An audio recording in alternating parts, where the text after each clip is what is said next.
Rebotica, que a las 8:07 de esta calurosa mañana todavía tiene invitado en el estudio. Aquí sentado está frente a nosotros el presidente de Aragón, Javier Lambán. ¿Qué tal? Buenos días. Buenos días. ¿Cómo está? Bien.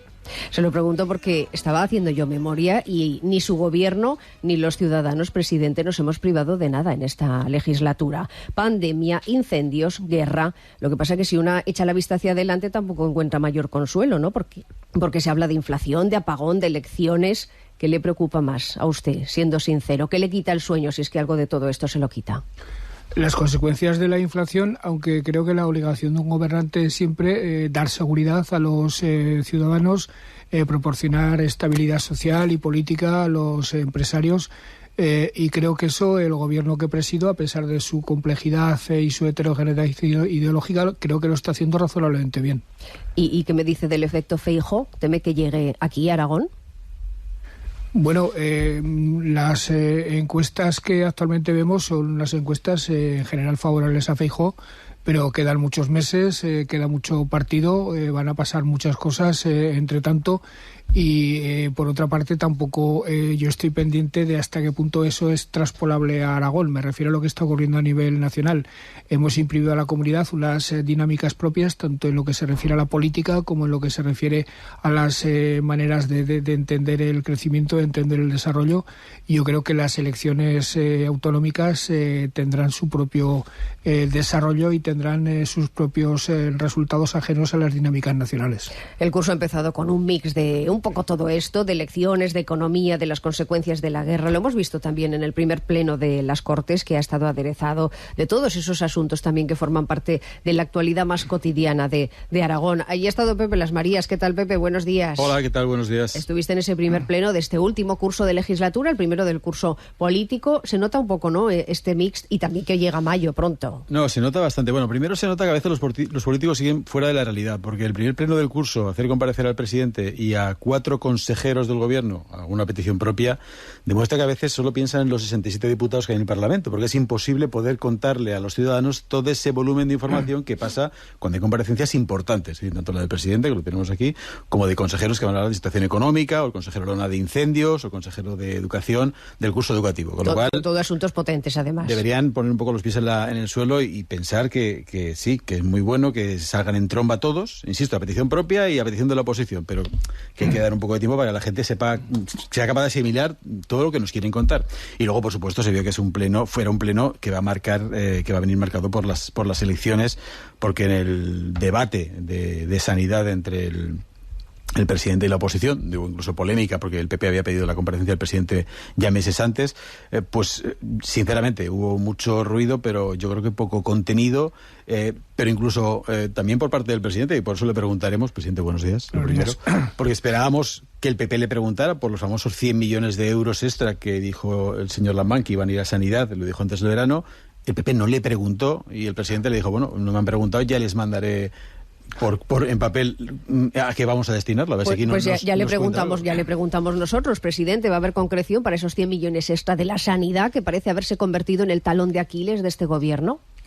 Creo que esa pregunta que ha hecho el PP, esas dudas que ha arrojado sobre los 100 millones, demuestra la insolvencia que en esta materia de la sanidad está demostrando este partido. Cuando el consejero de Sanidad decreta adscribir 100 millones de euros a sanidad, está haciendo eso, adscribir 100 millones de euros.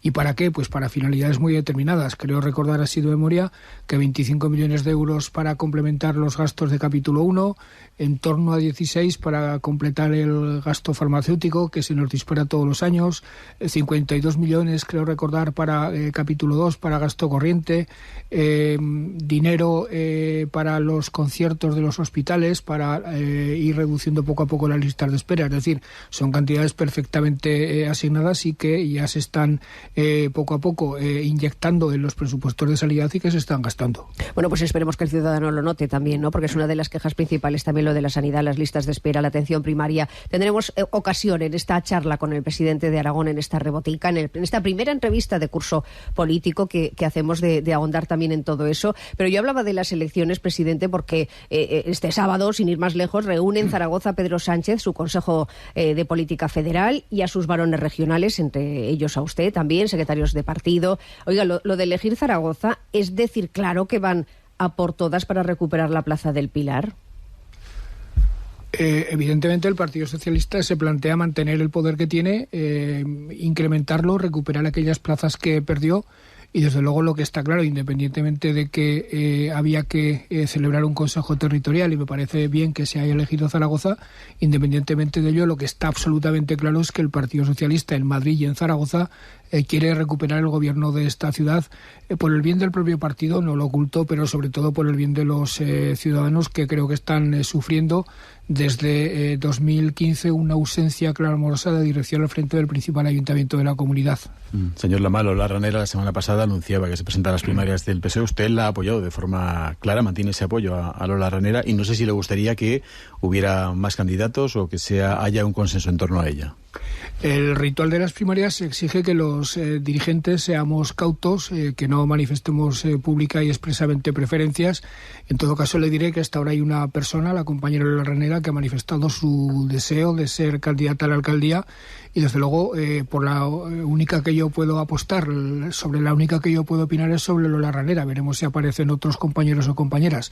Y desde luego Lola me parece una mujer con suficiente experiencia, el suficiente conocimiento de Zaragoza y el suficiente cúmulo de ideas sobre la ciudad como para ser una alcaldesa que continúe el legado de Belloc, porque, insisto, desde 2015 Zaragoza no ha tenido un alcalde propiamente dicho.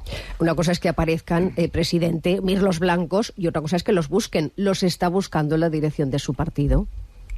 Eso de los mirlos blancos yo creo que pasó a la historia.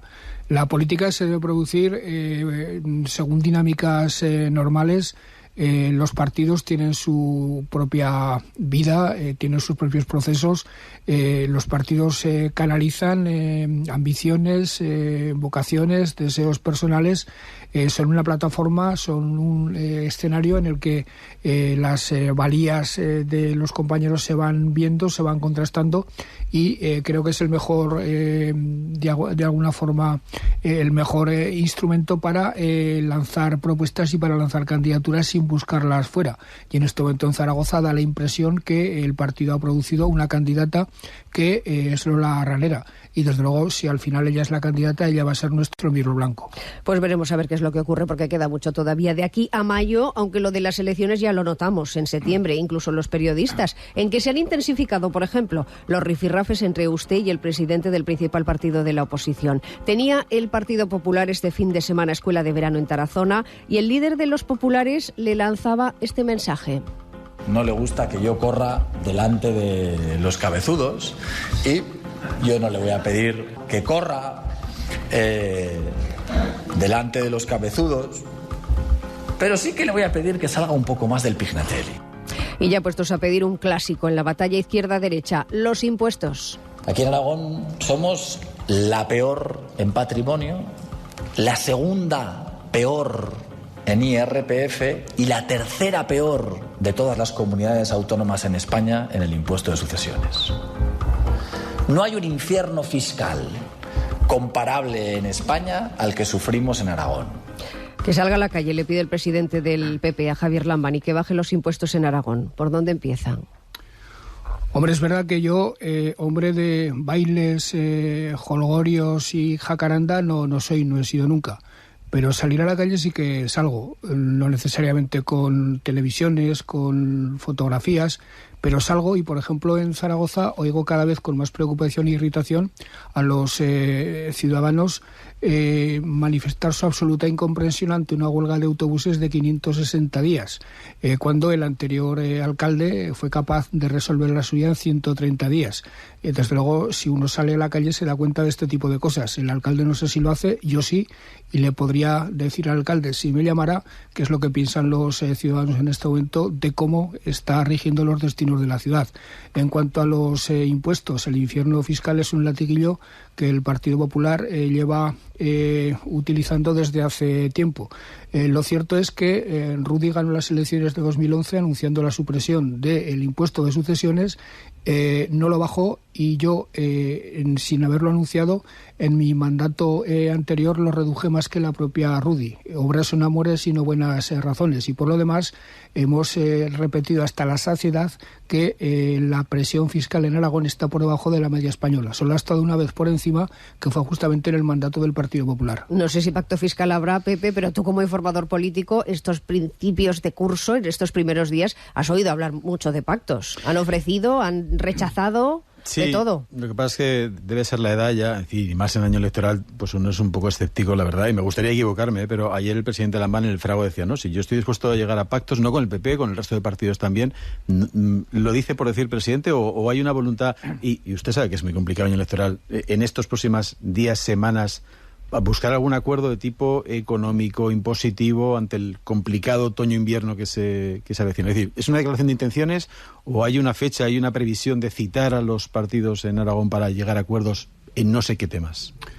Mire, lo decía yo ayer también, el Partido Popular cuando habla de pactos habla siempre de farol, porque ni los quiere ni cree en ellos, ni en Aragón, ni en España, ni en ningún sitio. Yo sí que los quiero, yo sí que creo en ellos, y lo he demostrado con la práctica.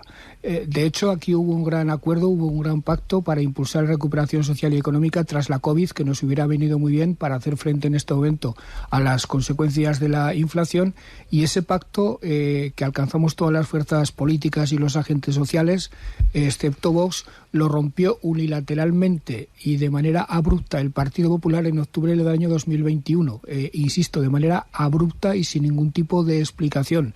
A partir de ese momento las posibilidades de grandes acuerdos quedaron bastante difuminadas. Es verdad que luego el PP cada 3 o 4 meses sale ofreciendo 7 u 8 pactos, nunca ofrece uno solo, ofrece varios pactos a la vez, sin decir en qué consisten esos pactos, sin precisar sus propuestas.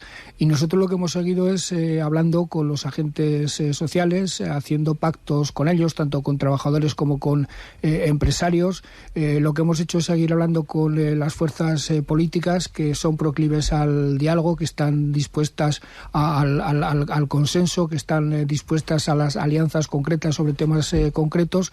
Y en este asunto que propone el presidente del Partido Popular de hablar de fiscalidad, de hablar de la inflación, yo estoy totalmente de acuerdo en que tenemos que hablar. Es decir, que cojo positivamente el guante que me planteaba el señor Azcón, pero insisto, no solo para hablar con el señor Azcón. Hay que tener en cuenta que en las Cortes de Aragón la representación del Partido Popular y de Ciudadanos es muy similar. Por tanto, no tiene ningún sentido hablar de pacto solo con el Partido Popular. Hay que hablar con todas las fuerzas políticas, algunas de las cuales, por cierto, todas, excepto Vox, están siempre más dispuestas al acuerdo y al pacto que el Partido Popular. Pero oiga, hablar está muy bien, pero estará de acuerdo en que obras son amores y no buenas razones. Al final le pido que me concrete esa idea de ampliar el abanico de los pactos. ¿Cuándo? ¿Cómo? ¿De qué manera? ¿Lo vamos a ver este mes, por ejemplo?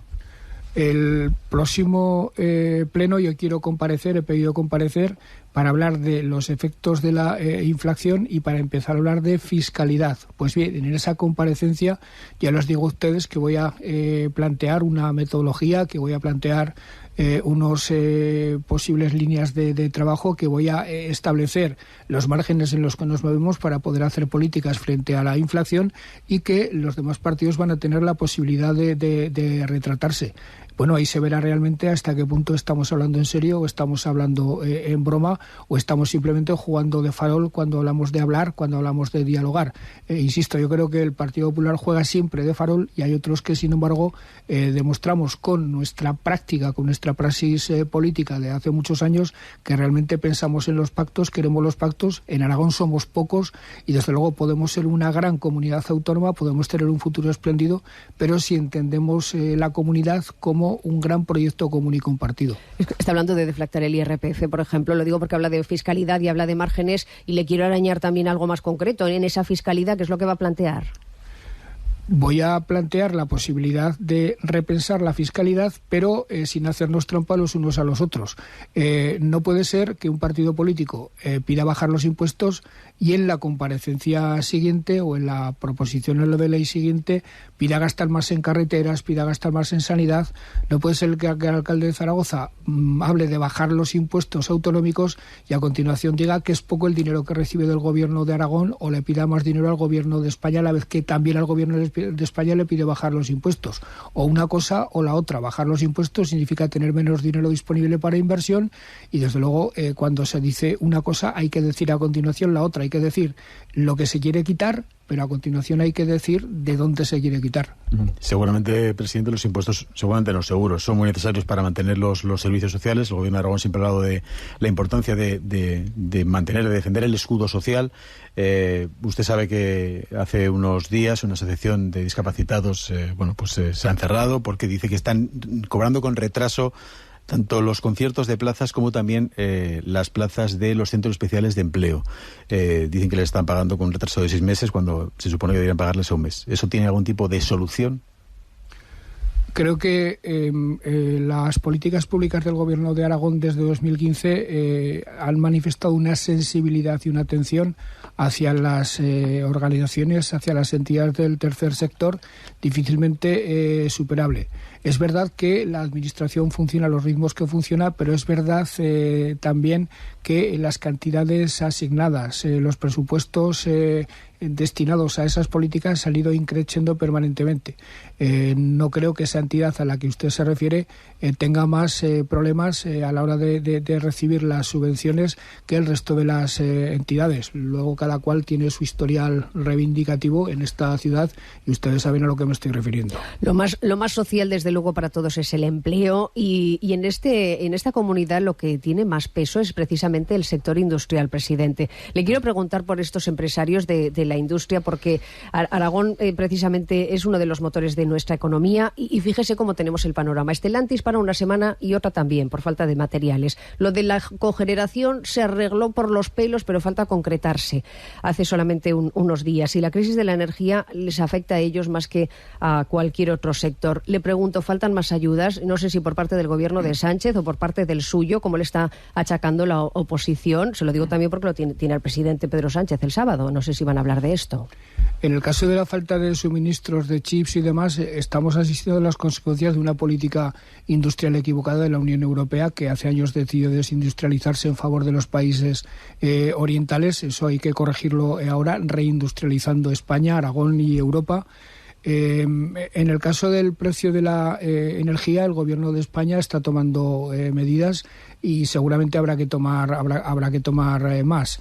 En el caso de la cogeneración, no sé si ustedes saben que yo me he pasado el mes de agosto trabajando con otras comunidades autónomas y con los propios industriales aragoneses para convencer al Gobierno de que tenía que equiparar la cogeneración con el ciclo combinado. Por ejemplo, hablé varias veces con la ministra Rivera, hice una carta, compartí eso con otros presidentes autonómicos y al final entre todos hemos conseguido ese objetivo que perseguíamos de primar a la cogeneración al igual que a las demás fuentes, en lo cual era muy importante para sectores de la economía. Les quiero decir con esto que yo estoy permanentemente en contacto con el sector industrial y les estoy ofreciendo todas las ayudas de las que soy capaz de cara al plan de contingencia frente a la crisis energética.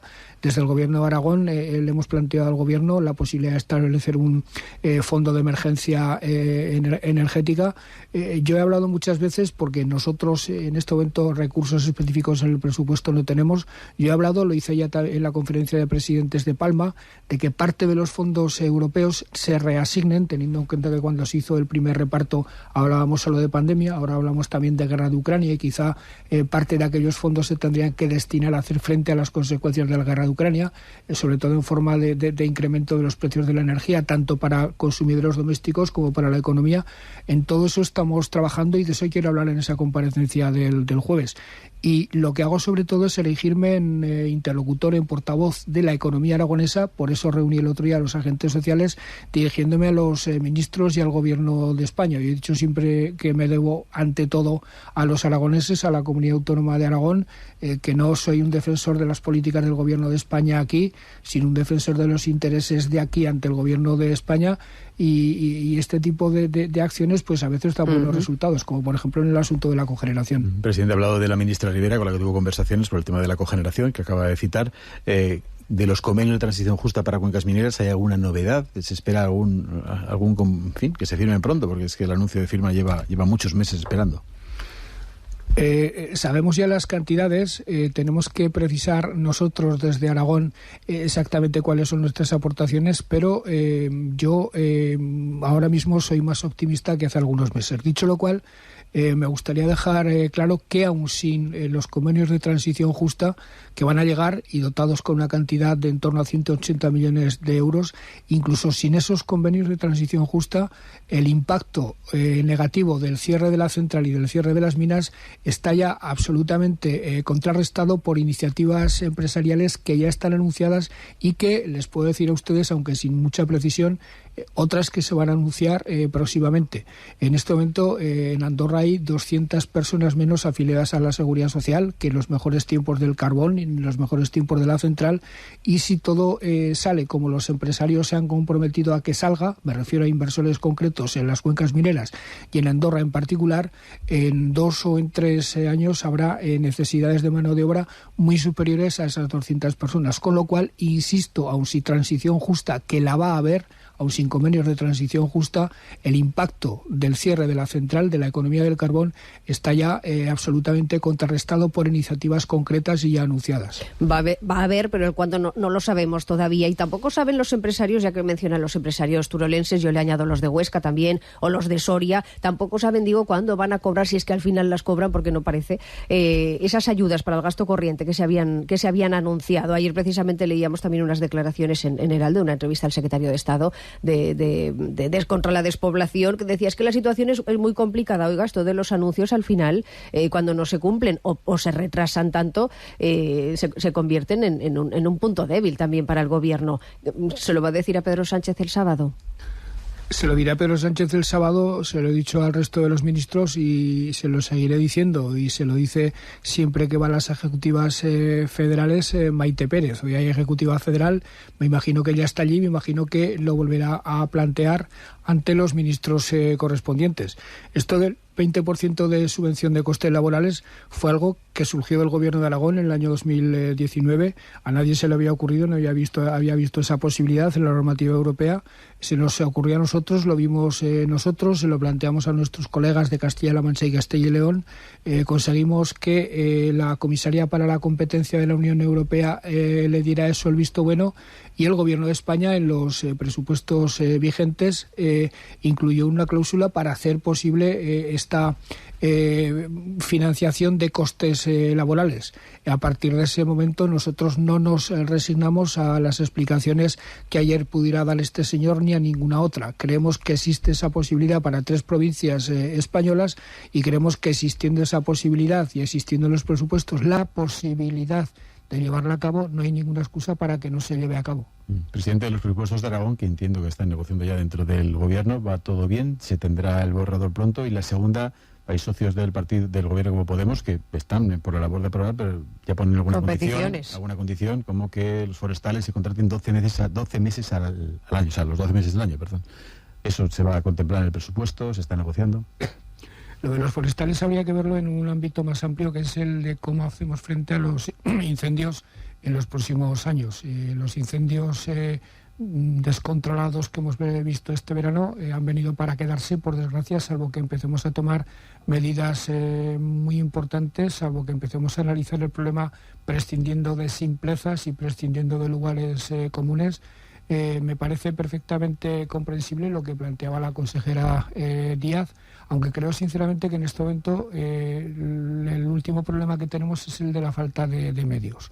No obstante, en este momento estamos hablando de un presupuesto nuevo, y de la misma forma que la consejera Díaz planteó eso que planteó, yo estoy yendo todavía a los consejeros plantear todos ellos muchísimas necesidades nuevas, todas ellas perfectamente razonables, todas ellas perfectamente justas, y el bueno de Carlos Pérez, el consejero de Hacienda, el sufrido consejero de Hacienda, pues tendrá al final que rebajar las expectativas de todos ellos, porque los presupuestos, aunque creo que serán unos buenos presupuestos, no dan de sí para el ímpetu expansivo, para el ímpetu creativo de todos y cada uno de los consejeros. Pues no sé quién es más sufrido, si Carlos Pérez o nuestro Pepe Melero. ¿Qué tal, Pepe? Buenos días.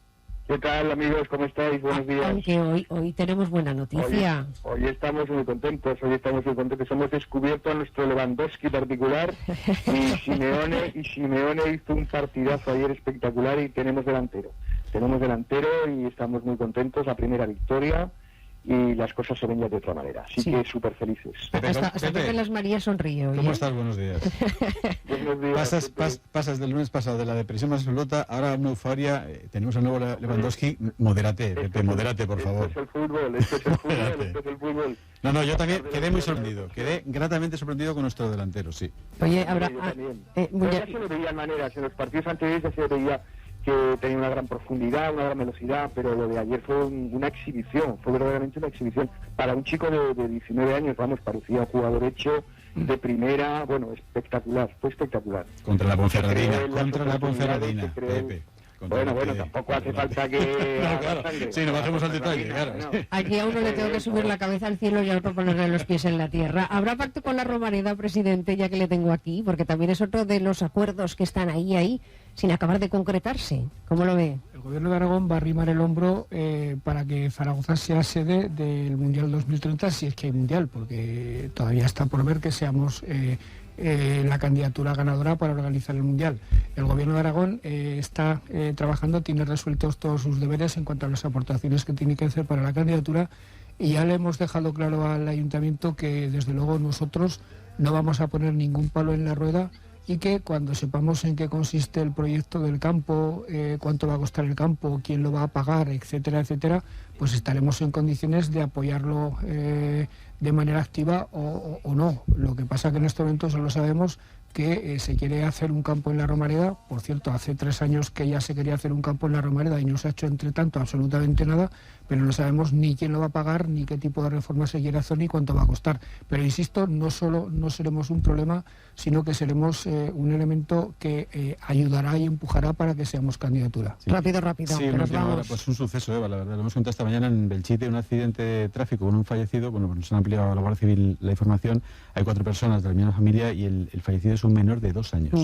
Vaya. No nos gusta despedirnos con malas noticias. Casi mejor despedirnos con un libro y de Javier Marías. Y como tengo a 2 lectores aquí impenitentes, que son Pepe Melero y el presidente, os pido un título de un libro de Javier Marías a los 2.